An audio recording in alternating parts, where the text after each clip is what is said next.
Sa video ito mga kailongga, isi-share ko sa inyo yung nangyari kanina dito sa tindahan. So, agang-aga nasira yung araw ko. So, alam niyo ba kung bakit? Isang lalaki na nagpa-load. Nagpa-load siya ng 50 pesos regular sa dito. So, niload ko na siya. Tapos, nag-notify na siya sa akin na siyempre nakikita mo naman siya sa sa GCash yung transaction na credit na siya sa balance mo. So ayan na, tapos na-load ko na nga dahil meron na siyang reference number na dumating sa akin. Tapos sabi ko sa kanya na okay na. Tapos umalis siya. After 3 minutes, bumalik siya dito sa tindahan at nagrereklamo. Sabi niya, yung niload daw sa kanya is nagbabawas.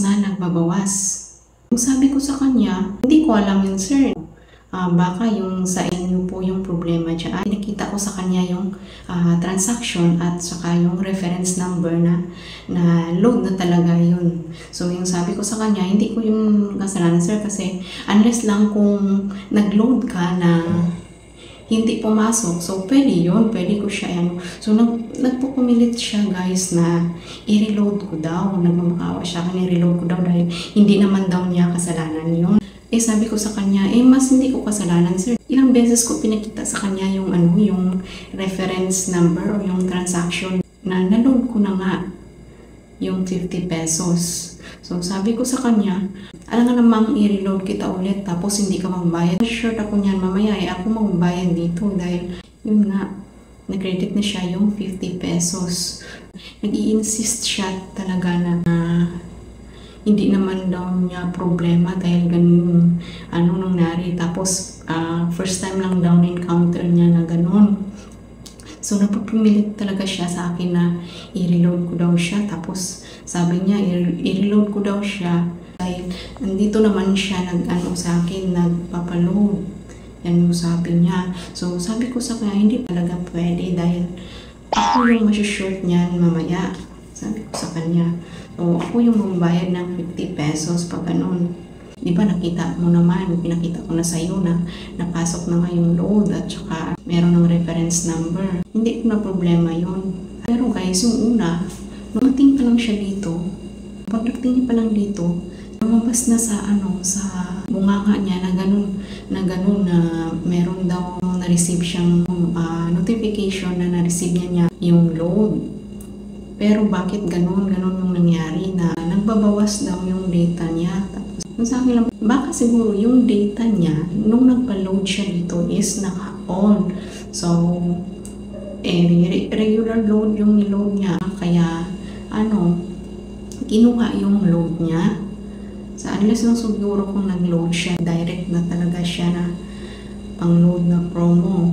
Regular pa naman yung niload niya. So, kukunin talaga yan. Yan talaga yung mangyari. Pagkatapos, ayaw niya talagang umalis guys. Hindi ko maintindihan kung ano yung pinagsasabi niya. Basta ako sinabi ko sa kanya na hindi talaga pwede dahil na-load na nga. So, hindi ko naman kasalanan yun, di ba? Sarap patulan yung ganyang mga mga tao. Pero minsan, so yung ginawa ko, pumasok na ako sa loob dahil hindi talaga siya makakaintindi. Pumasok ako dito. Mga ilang minutes pa siguro bago siya umalis. So, sabi ko sa sarili ko, bahala ka dyan, ba't ako hindi ko naman kasalanan yun.